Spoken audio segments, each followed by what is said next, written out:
Hello and welcome back to Talking Europe. The war in Ukraine has pushed EU enlargement right up the political agenda, and things seem to be going up a gear ahead of the EU summit scheduled for December. The EU Council is said to be inching towards a political statement about opening formal negotiations with Ukraine to eventually join the bloc. Meanwhile, a growth plan has been put forward to increase investment in the Western Balkans, an area which is a particular concern to the EU at the moment because of the tensions in Kosovo. So are the candidate countries on track to join by 2030? And is the EU itself going to be ready to integrate them? For this discussion, I'm joined by Fabienne Keller, a French MEP from Renew Europe, and Thomas Waitz, an Austrian MEP from the group of the Greens. Welcome to both of you. Thank you so much for being our guest. Fabienne Keller, what do you make of the latest developments around Serbia and Kosovo? Well, Europe is following very closely the Commission, the Parliament, the Council, the situation in Serbia, between Serbia and Kosovo, because, of course, peace, respect of the other member states is at the very root of the European project. So it's going to be very difficult if the tension between the two countries, and more so criminal acts between them, are proved. We are very worried because Balkans are naturally part of the European Union, but there are rules to enter the Union. Respect of rule of law and respect of other member states in their integrity. No interference is possible. Thomas Waitz, what do you make of those developments? And should there be tougher action by the EU or an emphasis on de-escalation, let's say? Unfortunately, Serbia has never accepted Kosovo as an independent country, as a neighboring country, and has never seriously engaged in negotiations to rebuild trust, to rebuild cooperation, to go into serious reconciliation. And unfortunately, what we've seen in the last years is constant provocations and constant activities to destabilize their neighboring country, Kosovo. And sure, there is a legitimate call of also the Serbian minority in Kosovo to have certain self-governance in the regions where they stand the majority, which is absolutely legitimate. But unfortunately, these people are used also for the Serbian government's activities to destabilize the region and keep it destabilized. And in this regard, we need to look into the reality that is happening on the ground and clearly tell Serbia, look, it can't go on like that. You need to make steps forward. Let's not forget, though, that it has its own reasons, of course, for not recognizing the independence of Kosovo, Serbia, I mean. Well, does it have real reasons? I'm not so sure about that, because Kosovo was a republic within Yugoslavia like the others, as Slovenia and Croatia, which have good relations to Serbia today.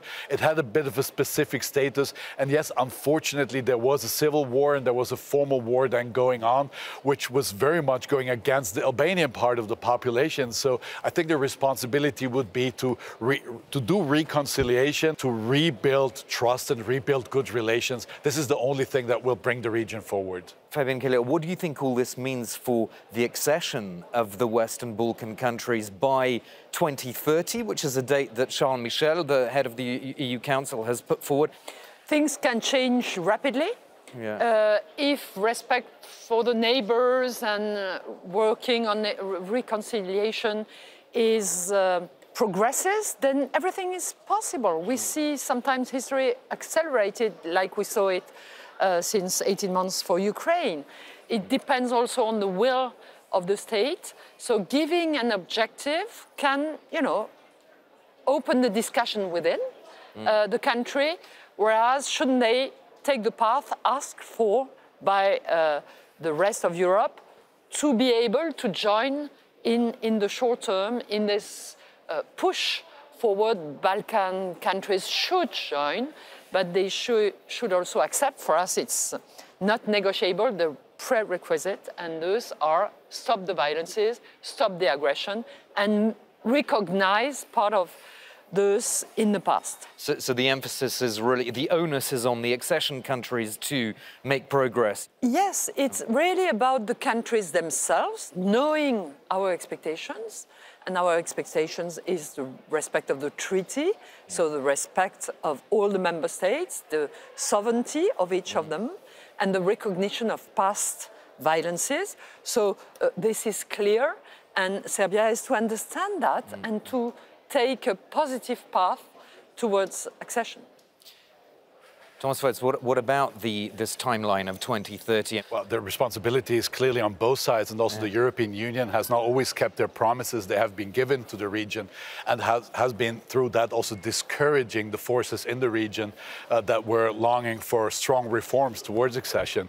So I think also we have to do our homeworks and support the countries that are willing, and we see like Albania is on a very good track, North Macedonia is on a good track, Montenegro is still a front runner, but they need active support also in developing economical possibilities before they actually access the union. So I would be very much in favor of looking into what advantages we can offer to the front runners already to show that it's not just a waiting room until a certain date, but there's really something in it for every step of reform you take. Like pre-accession funds, for example?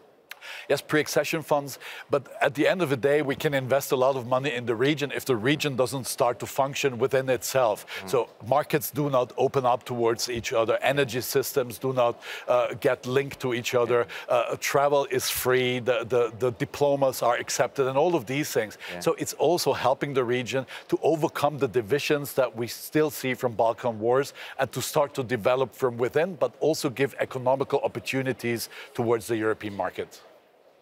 A question about Ukraine to both of you. Do you think the EU Council should give a political declaration, at least in December, even if it can't actually say we're going to open accession talks? You are talking about accession of Ukraine? Yes. Clearly, the political sign has been already given.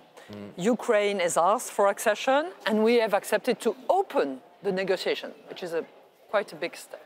But we have to recognize that Ukraine is still to do important reforms, even though they have already done them, even though they were in war.